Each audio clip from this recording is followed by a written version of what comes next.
Hi friends, welcome back to Nisha cooking channel. ನಾನು ನೋಡ್ರಿ ಇವತ್ತು ನಿಮಗೆ ಒಂದು ಸ್ಪೆಷಲ್ ಆದ ಚಿಕನ್ ಮಸಾಲ ಕರಿನ ಹೇಗೆ ಮಾಡೋದಂತ ತೋರಿಸ್ತಾ ಇದ್ದೀನಿ ನೋಡ್ರಿ. ತುಂಬ ಸಿಂಪಲ್ಲಾಗಿ ಡಿಫ್ರೆಂಟ್ ಸ್ಟೈಲ್ನಲ್ಲಿ ಚಿಕನ್ ಮಾಡಬೇಕಂದ್ರೆ ಈ ರೀತಿ ಒಂದ್ಸರಿ ಟ್ರೈ ಮಾಡಿ ನೋಡ್ರಿ. ತುಂಬ ಟೇಸ್ಟಿಯಾಗಿರುತ್ತೆ. ಬಿಸಿ ಅನ್ನಕ್ಕೆ ಆಗಿರ್ಬೋದು, ಚಪಾತಿ, ರೊಟ್ಟಿ ಎಲ್ಲದಕ್ಕೂ ಬೆಸ್ಟ್ ಕಾಂಬಿನೇಷನ್ ನೋಡ್ರಿ. ನೀವು ಇದನ್ನು ಸೆಮಿ ಗ್ರೇವಿ ರೀತಿಯೂ ಮಾಡ್ಕೋಬೋದು ಅಥವಾ ಗ್ರೇವಿಯಾಗಿ ಮಾಡ್ಕೋಬೋದು ನೋಡ್ರಿ. ಒಂದು ಟೇಸ್ಟಿ ಆದಂಥ ಡಿಫ್ರೆಂಟ್ ಆದಂಥ ಚಿಕನನ್ನು ಮಾಡಬೇಕು ಅಂದಾಗ ಈ ರೀತಿ ಮಾಡಿ ನೋಡ್ರಿ. ತುಂಬ ಇಷ್ಟ ಆಗುತ್ತೆ, ಎಲ್ಲರಿಗೂ ಖಂಡಿತ ಇಷ್ಟಪಡ್ತೀರಾ. ಹಾಗಾದರೆ ನೋಡ್ಕೊಳ್ರಿ ಈ ವಿಡಿಯೋ ರೆಸಿಪಿ. ನಿಮಗೆ ಇಷ್ಟ ಅನಿಸಿದರೆ ನಮ್ಮ ಚಾನಲ್ಗೆ ಸಬ್ಸ್ಕ್ರೈಬ್ ಮಾಡ್ಕೊಳ್ರಿ, ಬೆಲ್ ಐಕಾನನ್ನು ಪ್ರೆಸ್ ಮಾಡೋದನ್ನು ಮರೆಯೋಕ್ಕೆ ಹೋಗ್ಬೇಡ್ರಿ. ಹಾಗೆ ವಿಡಿಯೋ ಇಷ್ಟ ಆದರೆ ವಿಡಿಯೋಗೊಂದು ಲೈಕ್ಸ್ ಮಾಡಿರಿ, ಶೇರ್ ಮಾಡಿರಿ ಎಲ್ಲರ ಜೊತೆನೂ. ಹಾಗಾದರೆ ನೋಡೋಣ ಬನ್ನಿ ಚಿಕನನ್ನು ಹೇಗೆ ಮಾಡೋದು ಅಂತ ಹೇಳಿ. ಇಲ್ಲಿ ನೋಡ್ರಿ, ನಾನು ಅರ್ಧ kg ಚಿಕನನ್ನು ವಾಶ್ ಮಾಡಿ ತೊಗೊಂಡು ಬಂದಿದ್ದೀನಿ. ಒಂದು 2-3 ಸರಿ ನೀರಲ್ಲಿ ಹಾಕಿ ಚೆನ್ನಾಗಿ ಇದನ್ನು ವಾಶ್ ಮಾಡಿರಿ, ಆವಾಗ ಚಿಕನಿನ ಹಸಿ ವಾಸನೆ ಇರೋದಿಲ್ಲ. ಈಗ ಈ ಚಿಕನ್ ಮಸಾಲೆಗೆ ನಾನಿಲ್ಲಿ 1 ಕಪ್ಪಷ್ಟು ಪುದೀನ ಸೊಪ್ಪು, 1 ಕಪ್ಪಷ್ಟು ಕೊತ್ತಂಬರಿ ಮತ್ತು 2 ಗೆಡ್ಡೆ ಬೆಳ್ಳುಳ್ಳಿ, 2 ಇಂಚಷ್ಟು ಹಸಿ ಶುಂಠಿ ಮತ್ತು ಖಾರಕ್ಕೆ ಹಸಿಮೆಣಸಿನ್ಕಾಯಿನ ತೊಗೊಂಡಿದ್ದೀನಿ. ಈಗ ಇದನ್ನೆಲ್ಲ ನೈಸಾಗಿ ಗ್ರೈಂಡ್ ಮಾಡಿಕೊಂಡು ಪೇಸ್ಟ್ ಮಾಡಿ ತೊಗೊಂಡು ಬರ್ತೀನಿ ನಾನು. ನಿಮಗೆ ಖಾರಕ್ಕೆ ಎಷ್ಟು ಬೇಕೋ ಅಷ್ಟು ಹಸಿಮೆಣಸಿನ್ಕಾಯನ್ನು ಬಳಸ್ರಿ. ಇಲ್ಲಿ ನೋಡ್ರಿ, ನಾನು ಗ್ರೈಂಡ್ ಮಾಡಿ ತೊಗೊಂಡು ಬಂದಿದ್ದೀನಿ. ಜಾರಲ್ಲಿ ಹಾಕಿ ತುಂಬ ಫೈನಾಗಿ ಗ್ರೈಂಡ್ ಮಾಡಿರಿ, ತರಿಯಾಗಿ ಇರಬಾರ್ದು.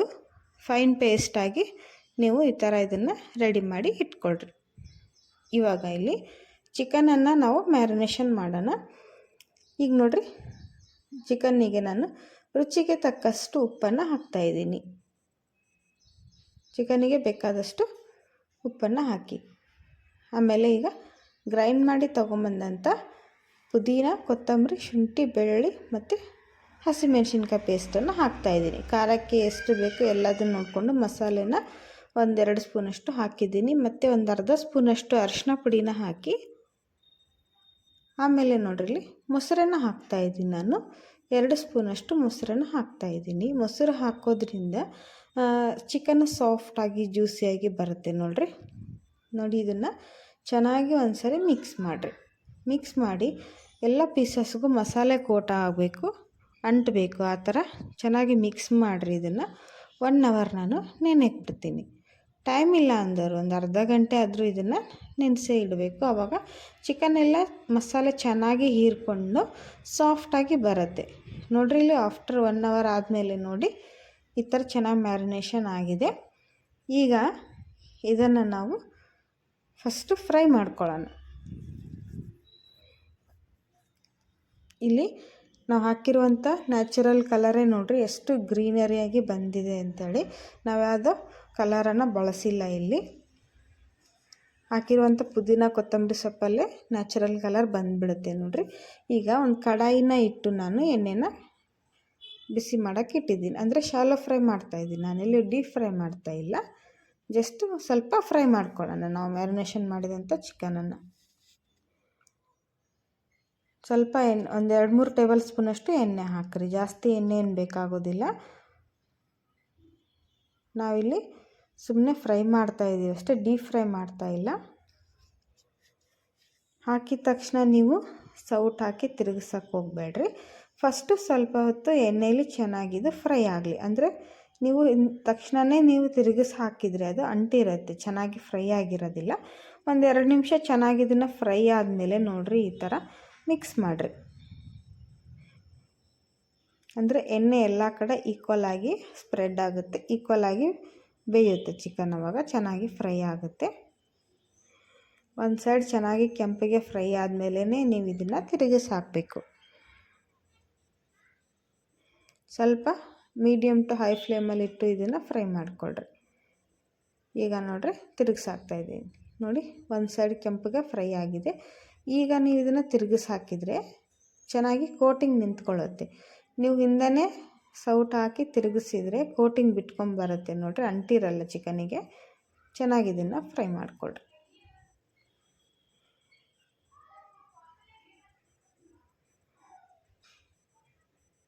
ಈಗ 2 ಕಡೆ ಚೆನ್ನಾಗಿ ಚಿಕನನ್ನು ತಿರುಗಿಸಿ ಹಾಕಿ ಚೆನ್ನಾಗಿ ಇದನ್ನು ಕೆಂಪಗಾಗೋವರೆಗೂ ಫ್ರೈ ಮಾಡಿಕೊಳ್ರಿ. 1-2 ನಿಮಿಷ ಚೆನ್ನಾಗಿ ಫ್ರೈ ಆದಮೇಲೆ ನೋಡಿರಿ ಎಣ್ಣೆ ತಾನೇ ಬಿಟ್ಕೊಳ್ಳುತ್ತೆ ಚಿಕನ್ ಈ ಥರ ಪೂರ್ತಿ ಕಲರ್ ಚೇಂಜ್ ಆಗಿರುತ್ತೆ. ಆಮೇಲೆ ಅದರ ಘಮ ಬರ್ತಾ ಇರುತ್ತೆ, ನಿಮಗೆ ಗೊತ್ತಾಗುತ್ತೆ ಫ್ರೈ ಮಾಡಬೇಕಾದ್ರೆ. ಇವಾಗ ನೋಡಿರಿ ಕಂಪ್ಲೀಟಾಗಿ ಚಿಕನ್ ಫ್ರೈ ಆಗಿದೆ, ಹಸಿ ಬಿಸಿ ಇಲ್ಲ, ಎರಡೂ ಕಡೆ ನೋಡಿರಿ ಚೆನ್ನಾಗಿ ಫ್ರೈ ಆಗಿದೆ, ಕಾಣಿಸ್ತಾ ಇರ್ಬೋದು. ಈಗ ಇದನ್ನು ಒಂದು ಪ್ಲೇಟಿಗೆ ತೆಗೆದು ಸೈಡಿಗೆ ಇಡೋಣ. ನೋಡಿ ಪ್ಲೇಟಿಗೆ ಹಾಕಿ ತೆಗೆದಿಟ್ಟು ನಾನು ನಿಮ್ಗೆ ಏನಾದರೂ ಸ್ನ್ಯಾಕ್ಸ್ ಇಷ್ಟಪಡೋರಿದ್ದರೆ ನೀವು ಇಷ್ಟನ್ನೇ ತಿನ್ಬೋದು. ಇದು ಇಷ್ಟೇ ತಿನ್ನೋಕ್ಕೂ ಚೆನ್ನಾಗಿರುತ್ತೆ. ಈಗ ಇದನ್ನು ಕರಿ ಮಾಡೋಣ. ಕರಿ ಮಾಡೋದಕ್ಕೆ ನಾವು ಚಿಕನ್ ಒಗ್ಗರಣೆ ಹಾಕೋದಕ್ಕೆ ಒಂದು ದೊಡ್ಡ ಗಾತ್ರದ ಉಳ್ಳಾಗಡ್ಡಿನ ತೊಗೊಂಡಿದ್ದೀನಿ. ಸ್ವಲ್ಪ ಶಹಾಜೀರ, ಕಾಳು ಮೆಣಸು, ಏಲಕ್ಕಿ, ಚಕ್ಕೆ, ಲವಂಗ ಮತ್ತು ಜಾಪತ್ರೆ, ಪಲಾವ್ ಎಲೆನ ತೊಗೊಂಡಿದ್ದೀನಿ ಒಗ್ಗರಣೆಗೆ, ಮಸಾಲೆಗೆ. ಮತ್ತು ಇಲ್ಲಿ ಒಂದು ಕಟ್ಟಷ್ಟು ಪಾಲಕ್ ಸೊಪ್ಪನ್ನು ಸಣ್ಣಗೆ ಕಟ್ ಮಾಡಿ ತೊಗೊಂಡಿದ್ದೀನಿ. ನೋಡಿರಿ ನಾನು ಪಾಲಕ್ ಸೊಪ್ಪು ಹಾಕೋದ್ರಿಂದ ತುಂಬ ಚೆನ್ನಾಗಿ ಬರುತ್ತೆ ಗ್ರೇವಿ ಕರಿ. ಮತ್ತು ಇಲ್ಲಿ ನೋಡಿರಿ ಕಡಾಯಿನ ಬಿಸಿ ಮಾಡೋಕ್ಕೆ ಇಡಿ. ಮತ್ತು ಒಂದು ಒಗ್ಗರಣೆ ಹಾಕೋದಕ್ಕೆ ಇದಕ್ಕೆ 2 ಟೇಬಲ್ ಸ್ಪೂನಷ್ಟು ಎಣ್ಣೆನ ಹಾಕ್ರಿ. ಎಣ್ಣೆ ಚೆನ್ನಾಗಿ ಬಿಸಿ ಆಗಬೇಕು. ಇಲ್ಲಾಂದರೆ ನೀವು ಫ್ರೈ ಮಾಡಿ ಇಟ್ಕೊಂಡಿರ್ತೀರಲ್ಲ ಅದೇ ಎಣ್ಣೆಯನ್ನು ಹಾಕಿದರೂ ನಡೆಯುತ್ತೆ, ಇಲ್ಲ ಅದೇ ತವದಲ್ಲಿ ನೀವು ಮಾಡಿಕೊಂಡ್ರೂ ನಡೆಯುತ್ತೆ. ಇವಾಗ ನೋಡಿರಿ ಇಲ್ಲಿ ನೋಡಿ ಎಣ್ಣೆ ಚೆನ್ನಾಗಿ ಬಿಸಿಯಾಗಿದೆ. ಇದಕ್ಕೆ ನಾನು ಫಸ್ಟ್ ತೋರಿಸಿದಂತೆ ಎಲ್ಲ ಹೋಲ್ ಗರಂ ಮಸಾಲಾನ ಇದಕ್ಕೆ ಹಾಕ್ತಾಯಿದ್ದೀನಿ ನಾನು. ಪಲಾವ್ ಎಲೆ, ಕಾಳು ಮೆಣಸು, ಚಕ್ಕೆ, ಲವಂಗ, ಆಮೇಲೆ ಜಾಪತ್ರೆ, ಶಾಜೀರೆ, ಇದನ್ನೆಲ್ಲ ಹೋಲ್ ಗರಂ ಮಸಾಲಾನ ಇದಕ್ಕೆ ಹಾಕ್ತಾಯಿದ್ದೀನಿ. ಫಸ್ಟು ಎಣ್ಣೆಯಲ್ಲಿ ಹಾಕಿ ಇದನ್ನು 1 ನಿಮಿಷ ಫ್ರೈ ಮಾಡ್ಕೊಳ್ರಿ. ಯಾಕಂದರೆ ಎಣ್ಣೆಯಲ್ಲಿ ಹಾಕಿ ಇದನ್ನು ಫ್ರೈ ಮಾಡೋದ್ರಿಂದ ಇದರ ಅರೋಮ್ ಎಲ್ಲ ಅದರಲ್ಲಿ ಬಿಟ್ಕೊಳ್ಳುತ್ತೆ. ಅಂದರೆ ಮಸಾಲೆದು ಏನು ಘಮ ಇರುತ್ತೆ ಅದೆಲ್ಲ ಎಣ್ಣೆಯಲ್ಲಿ ಬಿಟ್ಕೊಂಡ್ರೆ ಚಿಕನ್ನಿಗೆ ಒಳ್ಳೆ ಒಂದು ಪರಿಮಳ ಬರುತ್ತೆ, ಆಮೇಲೆ ಒಂದು ಟೇಸ್ಟ್ ಕೊಡುತ್ತೆ ನೋಡಿ. ಈಗ ಎಲ್ಲ 1 ನಿಮಿಷ ಗರಂ ಮಸಾಲೆ ಎಲ್ಲ ಫ್ರೈ ಆದಮೇಲೆ ಕಟ್ ಮಾಡಿ ತೊಗೊಂಡಂಥ ಉಳ್ಳಾಗಡ್ಡಿನ ಹಾಕ್ತಾಯಿದ್ದೀನಿ ನಾನಿಲ್ಲಿ ಒಂದು ದೊಡ್ಡ ಗಾತ್ರದ ಉಳ್ಳಾಗಡ್ಡಿನ ಕಟ್ ಮಾಡಿ ತೊಗೊಂಡಿದ್ದೀನಿ. ಈ ಥರ ಸಣ್ಣಗೆ ಕಟ್ ಮಾಡಿ ತೊಗೊಳ್ರಿ ಉದ್ದಗೆ, ಆವಾಗ ಜಲ್ದಿ ಫ್ರೈ ಆಗುತ್ತೆ. ಆಮೇಲೆ ಈ ಥರ ಉದ್ದಗೆ ಕಟ್ ಮಾಡಿ ಹಾಕೋದ್ರಿಂದ ಚಿಕನ್ನಿಗೆ ಒಳ್ಳೆ ಟೇಸ್ಟ್ ಬರುತ್ತೆ ನೋಡಿರಿ. ಈಗ ಇದು 1-2 ನಿಮಿಷ ಚೆನ್ನಾಗಿ ಫ್ರೈ ಆಗಬೇಕು. ಅಂದರೆ ಇದು ಉಳ್ಳಾಗಡ್ಡಿ ಏನು ಹಾಕಿರ್ತೀವಲ್ವ ಅದು ಕಲರ್ ಫುಲ್ ಚೇಂಜ್ ಆಗಬೇಕು. ಬ್ರೌನ್ ಕಲರ್ ಆಗೋವರೆಗೂ ಇದನ್ನು ಫ್ರೈ ಮಾಡಿಕೊಳ್ರಿ. ಯಾವುದೇ ಕಾರಣಕ್ಕೂ ಉಳ್ಳಾಗಡ್ಡಿ ಹಸಿ ಬಿಸಿ ಇರಬಾರ್ದು. ಸ್ವಲ್ಪ ಬೇಗ ಫ್ರೈ ಆಗಲಿ ಅಂಥೇಳಿ ನಾನು ಒಂದು ಅರ್ಧ ಸ್ಪೂನಷ್ಟು ಉಪ್ಪನ್ನು ಹಾಕ್ತಾಯಿದ್ದೀನಿ. ಉಪ್ಪು ಹಾಕಿದ ಮೇಲೆ ಚೆನ್ನಾಗಿ ಫ್ರೈ ಆಗುತ್ತೆ. ಈಗ ಮತ್ತೆ 1 ನಿಮಿಷ ಇದನ್ನು ಚೆನ್ನಾಗಿ ಫ್ರೈ ಹಾಕ್ಬಿಡೋಣ, ಕಲರ್ ಚೇಂಜ್ ಆಗಲಿ.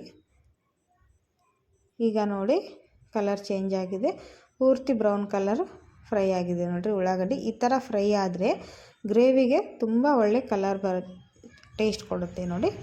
ಈಗ ಇದಕ್ಕೆ ಕಟ್ ಮಾಡಿ ತಗೊಂಡಂತಹ ಪಾಲಕ್ ಸೊಪ್ಪನ್ನು ಹಾಕ್ತಾಯಿದ್ದೀನಿ. ಪಾಲಕ್ ಸೊಪ್ಪನ್ನು ಅಷ್ಟೇ ತುಂಬ ಸಣ್ಣಗೆ ಕಟ್ ಮಾಡಿರಿ, ಆವಾಗ ಚೆನ್ನಾಗಿ ಬರುತ್ತೆ.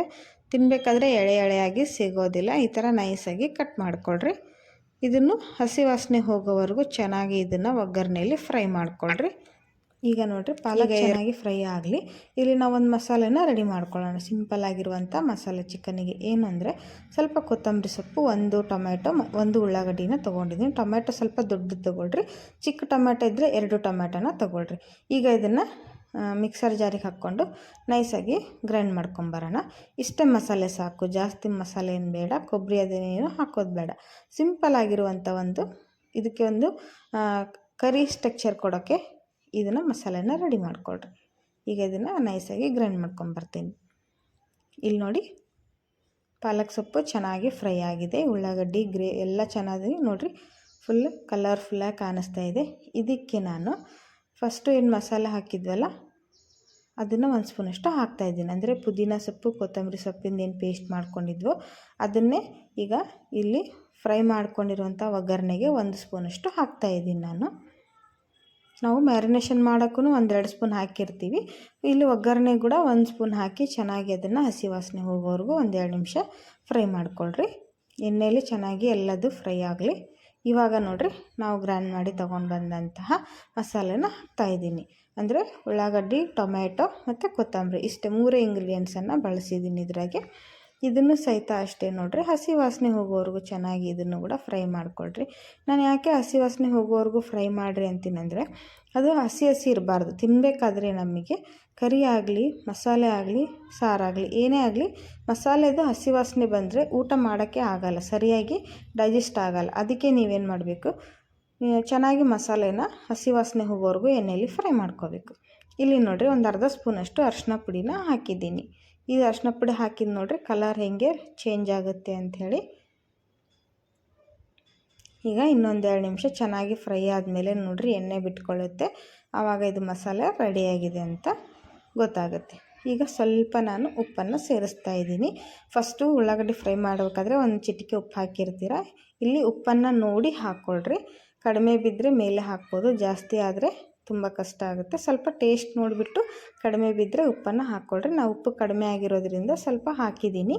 ಈಗ ನೋಡಿರಿ ಗ್ರೇವಿ ಚೆನ್ನಾಗಿ ರೆಡಿಯಾಗಿದೆ, ಚೆನ್ನಾಗಿ ಬಾಯ್ಲ್ ಆಗಿದೆ. ಇಲ್ಲಿ 1-2 ಸ್ಪೂನಷ್ಟು ನೀರನ್ನು ಹಾಕಿದ್ದೀನಿ ನಾನು. ಸ್ವಲ್ಪ ರೈಸ್ ಜೊತೆ ಎಲ್ಲದ್ರ ಜೊತೆ ಚೆನ್ನಾಗಿರುತ್ತೆ ಅಂಥೇಳಿ ಪೂರ್ತಿ ನೀರು ಹಾಕಿಲ್ಲ, 1-2 ಸ್ಪೂನಷ್ಟೇ ಹಾಕಿ ಮತ್ತೆ 1-2 ನಿಮಿಷ ಚೆನ್ನಾಗಿ ಕುದಿಯಕ್ಕೆ ಬಿಡ್ರಿ. ನೋಡಿ ಈಗ ಕರೆಕ್ಟಾಗಿ ಇದೇನಾ ಅಂತ ಒಂದು ಸರಿ ನೋಡ್ಕೊಂಬಿಟ್ಟು ಇದಕ್ಕೆ ಹಸಿಮೆಣಸಿನ್ಕಾಯಿ ಖಾರದ ಪೇಸ್ಟನ್ನು ಹಾಕ್ತಾಯಿದ್ದೀನಿ. ನೋಡಿರಿ ಹಾಕಿ ಇದನ್ನು ಚೆನ್ನಾಗಿ ಫ್ರೈ ಮಾಡಿಕೊಡ್ರಿ. ಖಾರ ಕಡಿಮೆ ಇತ್ತು, ಹಾಗಾಗಿ ನಾನು 1 ಸ್ಪೂನಷ್ಟು ಹಸಿಮೆಣಸಿನ್ಕಾಯಿ ಖಾರನ ಹಾಕಿದ್ದೀನಿ. ಈಗ ಎಲ್ಲ ಚೆನ್ನಾಗಿ ಫ್ರೈ ಆಗಲಿ. ಈಗ ಇದಕ್ಕೆ ನಾವು ಫಸ್ಟು ಏನು ಫ್ರೈ ಮಾಡಿ ತೊಗೊಂಡಿರ್ತೀವಲ್ವ ಆ ಚಿಕನನ್ನು ಇದಕ್ಕೆ ಆ್ಯಡ್ ಮಾಡೋಣ. ಗ್ರೇವಿ ಚೆನ್ನಾಗಿ ಬಾಯ್ಲ್ ಆಗಲಿ. ಬಾಯ್ಲ್ ಆದಮೇಲೆ ನೋಡಿ ಫ್ರೈ ಮಾಡಿದಂಥ ಚಿಕನನ್ನು ಇದಕ್ಕೆ ಆ್ಯಡ್ ಮಾಡೋಣ. ಆ್ಯಡ್ ಮಾಡಿ 1-2 ನಿಮಿಷ ಅಷ್ಟೇ, ಜಾಸ್ತಿ ಹೊತ್ತು ಕುದಿಸೋದೇನು ಅವಶ್ಯಕತೆ ಇರೋದಿಲ್ಲ.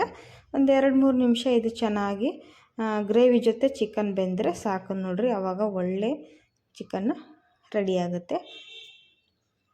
ಇದು ಜೀರಾ ರೈಸ್ಗೆ ಹಾಕ್ಬೋದು, ವೈಟ್ ರೈಸ್ ಎಲ್ಲದಕ್ಕೂ ಬೆಸ್ಟ್ ಕಾಂಬಿನೇಷನ್. ನೋಡಿ ಡಿಫ್ರೆಂಟ್ ಆಗಿರೋ ಸ್ಟೈಲಲ್ಲಿ ಏನಾದರೂ ಚಿಕನ್ ತಿನ್ನಬೇಕು, ಒಳ್ಳೆ ರುಚಿ ಆಗಿರುವಂಥ ಚಿಕನ್ ತಿನ್ನಬೇಕು ಅಂದಾಗ ಈ ಥರ ಒಂದು ಸಾರಿ ಟ್ರೈ ಮಾಡಿ ನೋಡಿರಿ. ತುಂಬ ಅಂದರೆ ತುಂಬ ರುಚಿಯಾಗಿರುತ್ತೆ, ಎಲ್ಲರೂ ಇಷ್ಟಪಟ್ಟು ತಿಂತಾರೆ. ಈಗ 1-2 ನಿಮಿಷ ಇದನ್ನು ಬೇಯಕ್ಕೆ ಬಿಡೋಣ ಗ್ರೇವಿ ಜೊತೆ. ನೋಡಿರಿ ಬೆಂದ ಮೇಲೆ ಯಾವ ರೀತಿ ಬಂದಿದೆ ಅಂತ ತೋರಿಸ್ತೀನಿ ನಾನು. ತುಂಬ ಕಲರ್ಫುಲ್ಲಾಗಿ ತುಂಬ ಟೇಸ್ಟಿಯಾಗಿ ಬಂದಿದೆ. ನಾನೆಲ್ಲ ಹೋಲ್ ಗರಂ ಮಸಾಲಾನ ಎಣ್ಣೆಲೇ ಹಾಕಿರೋದ್ರಿಂದ ಯಾವುದೇ ಏನಂದರೆ ಮಸಾಲಾನ ಇಂಗ್ರೀಡಿಯೆಂಟ್ಸನ್ನು ಬಳಸಿಲ್ಲ. ಗರಂ ಮಸಾಲ ಆಗಿರ್ಬೋದು, ಧನಿಯಾ ಪುಡಿ ಆ ಥರದ್ದೇನು ಚಿಕನ್ ಮಸಾಲ ಬಳಸಿಲ್ಲ. ಇಲ್ಲಿ ನೋಡಿರಿ ಮೇಲೆ ಸ್ವಲ್ಪ ಸ್ಪ್ರಿಂಗ್ ಆನಿಯನನ್ನು ಹಾಕಿದ್ದೀನಿ, ಹಾಕಿ ಸರ್ವ್ ಮಾಡಿದ್ದೀನಿ. ನೋಡ್ತಾ ಇರ್ಬೋದು ಎಷ್ಟು ಕಲರ್ಫುಲ್ಲಾಗಿ ಕಾಣಿಸ್ತಾ ಇದೆ ಅಂತೇಳಿ. ತುಂಬ ಅಂದರೆ ತುಂಬ ಟೇಸ್ಟಿಯಾಗಿದೆ ಫ್ರೆಂಡ್ಸ್. ನಿಮಗೂ ಕೂಡ ಖಂಡಿತ ಇಷ್ಟ ಆಗುತ್ತೆ. ಒಂದು ಸಾರಿ ಆದರೂ ನೀವು ಇದನ್ನು ಈ ಥರ ಟ್ರೈ ಮಾಡಿ ನೋಡಿರಿ, ಹೇಗಿತ್ತು ಅಂತ ತಿಳಿಸಿ. ಇಷ್ಟ ಅನಿಸಿದರೆ ನಾನು ಹೇಳ್ದಂಗೆ ನಮ್ಮ ಚಾನಲ್ಗೆ ಸಬ್ಸ್ಕ್ರೈಬ್ ಮಾಡಿಕೊಳ್ರಿ, ಬೆಲ್ ಐಕಾನನ್ನು ಪ್ರೆಸ್ ಮಾಡಿ. ವಿಡಿಯೋಗೆ ಲೈಕ್ಸ್ ಕೊಡೋದು ಮಾತ್ರ ಮರೆಯೋಕ್ಕೆ ಹೋಗ್ಬೇಡಿ. ಲೈಕ್ಸ್ ಮಾಡೋದ್ರಿಂದ, ಒಂದು ಸಬ್ಸ್ಕ್ರೈಬ್ ಮಾಡೋದ್ರಿಂದ ನಮಗೆ ನಿಮ್ಮ ಒಂದು ಸಬ್ಸ್ಕ್ರೈಬಿಂದ ಒಳ್ಳೆ ಇನ್ಫಾರ್ಮೇಷನ್ ಸಿಗುತ್ತೆ. ಒಳ್ಳೆ ವಿಡಿಯೋಗಳನ್ನು ಮಾಡೋದಕ್ಕೆ ನಮಗೆ ಒಂದು ಸ್ಕೋಪ್ ಕೊಟ್ಟಂಗಾಗುತ್ತೆ. ನೋಡಿ ನಾನಿಲ್ಲಿ ಇವತ್ತು ವೈಟ್ ರೈಸ್ ಜೊತೆ ಇದನ್ನು ಸರ್ವ್ ಮಾಡಿದ್ದೀನಿ. ಹೇಗೆ ಕಾಣಿಸ್ತಾ ಇದೆ ಅಂತ ನೋಡ್ಕೋಬೋದು. ತಿನ್ನೋ ಕೂಡ ಅಷ್ಟೇ ರುಚಿಯಾದಂತಹ ಚಿಕನ್ ಗ್ರೇವಿ ನೋಡಿರಿ, ತುಂಬ ಚೆನ್ನಾಗಿ ಬಂದಿದೆ ಚಿಕನ್ ಕರಿ. ನೋಡಿ ಹಾಗಾದರೆ ಖಂಡಿತ ಇಷ್ಟ ಆಗಿದೆ ಅಂದ್ಕೊತೀನಿ. ಇಷ್ಟ ಆದರೆ ಇವತ್ತೇ ಟ್ರೈ ಮಾಡಿ ನೋಡಿರಿ. ವಿಡಿಯೋಗೆ ಲೈಕ್ಸ್ ಮಾಡಿರಿ, ಶೇರ್ ಮಾಡಿ, ಕಾಮೆಂಟ್ ಮಾಡಿ. ನೋಡಿರಿ ಚಿಕನ್ ಎಷ್ಟು ಸಾಫ್ಟಾಗಿ ಬೆಂದಿದೆ ಅಂತ ತೋರಿಸ್ತಾ ಇದ್ದೀನಿ ನಾನು. ನಾವು ಫ್ರೈ ಮಾಡಿದ್ದು ಒಂದು ಟೇಸ್ಟ್ ಆದರೆ ಈ ಗ್ರೇವಿಲಿ ಹಾಕಿ ನಾವು ಮತ್ತೆ ಅದನ್ನು ಬಾಯ್ಲ್ ಮಾಡ್ತೀವಲ್ವ, ಅದು ಎಕ್ಸ್ಟ್ರಾಡಿನರಿ ಟೇಸ್ಟ್ ಇರುತ್ತೆ. ನೋಡಿ ಯಾವ ರೀತಿ ಬಂದಿದೆ ಅಂತ ನೀವು ಅನ್ಕೋಬೋದು. ಬಟ್ ನೀವು ಇದೇ ಥರ ಇದನ್ನು ಟೇಸ್ಟ್ ಮಾಡಬೇಕು ಅಂದರೆ ನೀವು ಇದನ್ನು ಟ್ರೈ ಮಾಡಲೇಬೇಕು. ಮಾಡ್ಕೊಂಡು ತಿಂದು ನೋಡಿರಿ ಹೆಂಗಿತ್ತು ಅಂತ ತಿಳಿಸಿ. ನೋಡಿರಿ ತುಂಬ ಅಂದರೆ ತುಂಬ ಚೆನ್ನಾಗಿ ಬಂದಿದೆ.